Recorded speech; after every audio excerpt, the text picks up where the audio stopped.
Muy buenos días. En el Evangelio el día de hoy vemos una escena, pudiéramos decir, tan familiar y al mismo tiempo tan profunda y al mismo tiempo donde expresa el corazón de Jesús y también donde expresa el corazón de una persona que recibió la salud a través de Jesús.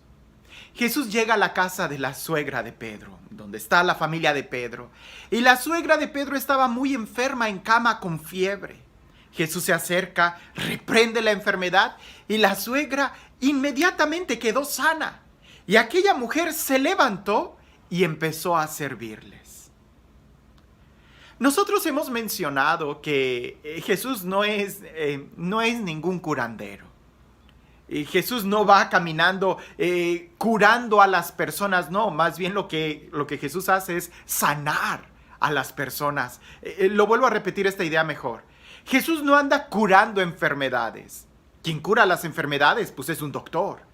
Lo que Jesús hace es sanar a las personas.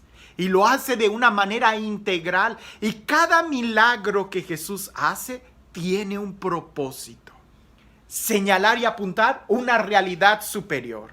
Por ejemplo, con la muerte de Lázaro, todo el mundo se consternó, todo el mundo estaba llorando, estaban tristes. Jesús fue y lo resucitó. Pero te pregunto, ¿y dónde está Lázaro? Él volvió a morir. Dice la tradición, me parece, que Lázaro fue asesinado después de que Jesús resucitó, porque la gente se estaba convirtiendo a través de mirarlo a él, resucitado, a Lázaro. Seguramente la segunda muerte de Lázaro, por así decirlo, ya no era causa de tristeza para Marta, para María, para los amigos de Lázaro, porque ya tenían la plena certeza de que había una resurrección final, de que Jesús era la vida, de que esto era solamente algo temporal comparado con la eternidad. Cada milagro que Jesús hace señala una realidad espiritual.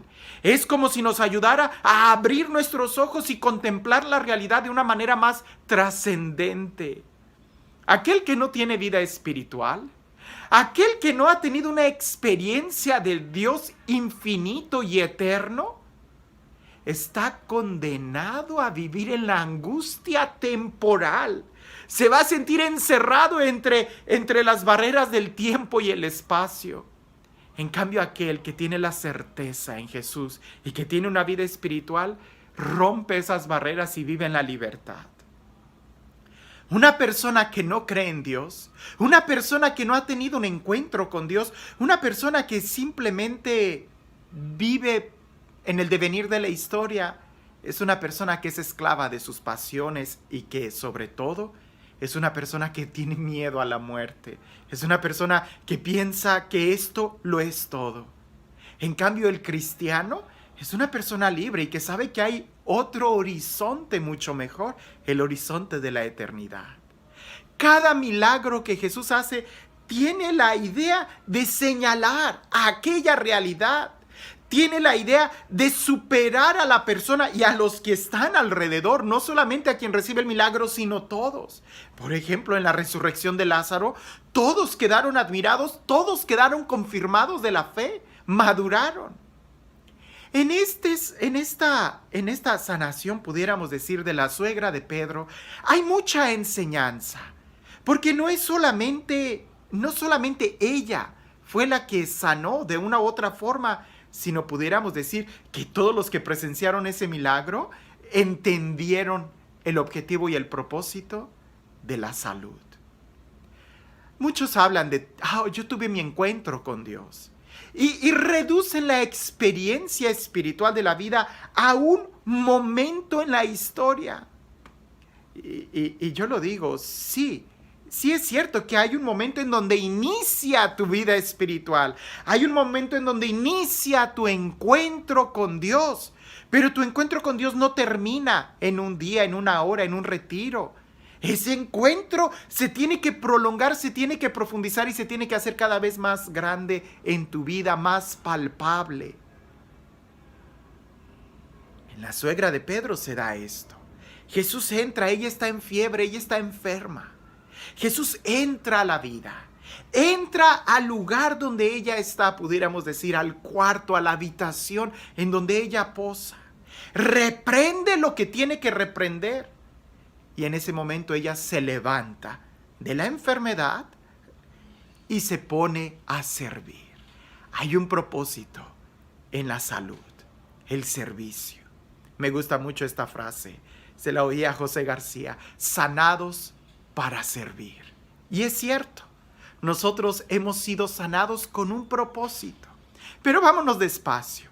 En este milagro, nosotros vemos algunas etapas que las puedo separar en 4 pasos. El primero es que cuando Jesús entra, reprende.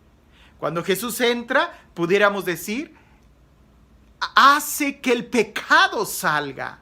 No podemos presumir que hemos tenido un encuentro con Dios si seguimos en el pecado, si seguimos enfermos. Y la enfermedad más peligrosa es la enfermedad espiritual, es la enfermedad del pecado, es la apatía, es la tristeza, es el desamor, es la angustia. No, esas cosas no son compatibles con el cristianismo. El Papa Francisco nos lo ha repetido. No hay un santo triste. Todos los santos, todos los que han tenido un encuentro con Dios tienen un gozo, y eso no significa que estemos por la vida riéndonos como loquitos, no. Indudablemente va a haber momentos en donde vamos a llorar, pero la nota característica de nuestra vida es ese sentido de alegría, de gozo, de saber que todo sucede para bien de los que aman al Señor. El pecado tiene que salir. Y al salir el pecado, sale también todo miedo. 2 cosas son las que caracterizan a una persona que de una u otra forma no cree en Dios. Es esclavo de sus pasiones, es esclavo de su pecado, como por ahí alguien dijo, haz lo que se te dé la gana, tú eres libre, que nosotros sabemos cómo controlar tus ganas. No, el que ha tenido un encuentro con Dios no hace lo que se le dé la gana. Sabe que hay algo superior.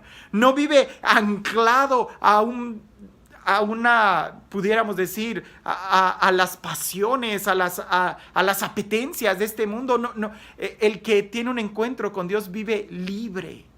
Pero dejas el pecado. Segundo, dejas el miedo.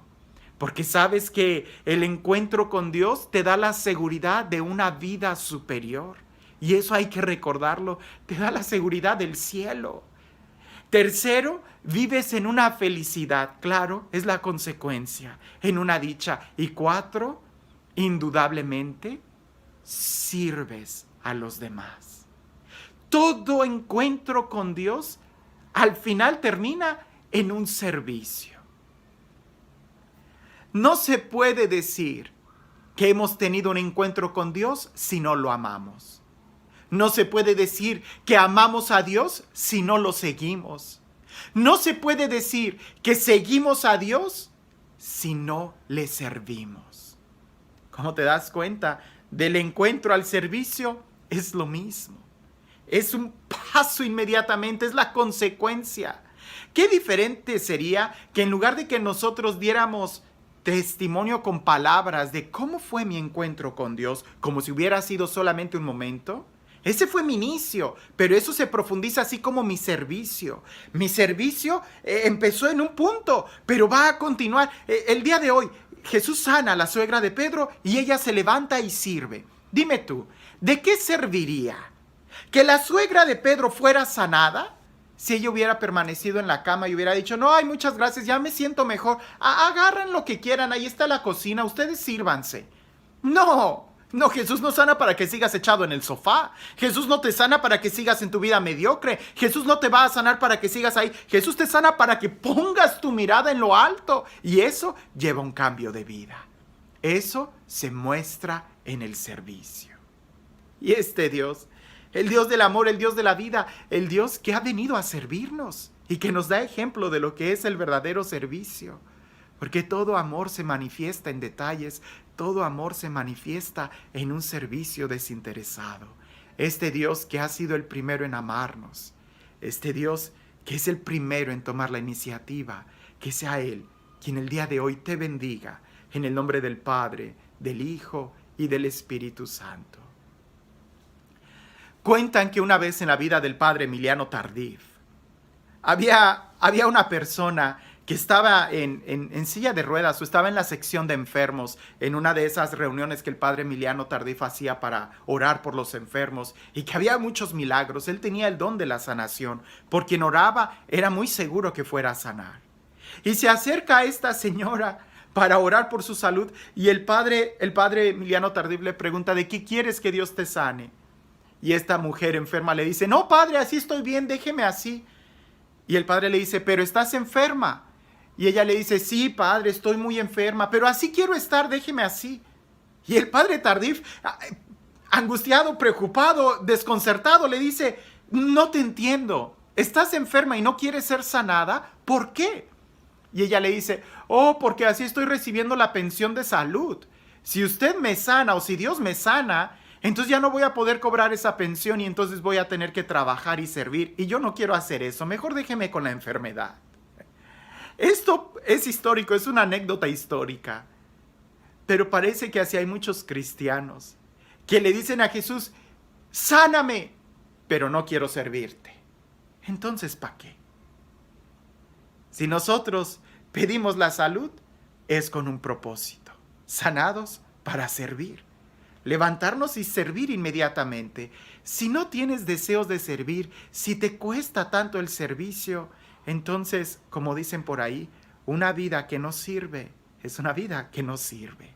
Si tu vida no está puesta al servicio de los demás, entonces tu vida no sirve. Hagamos de nuestra vida un servicio para que entonces podamos decir que sí vale la pena servir, que sí vale la pena vivir, que nuestra vida tiene un propósito. Que tengas un excelente día.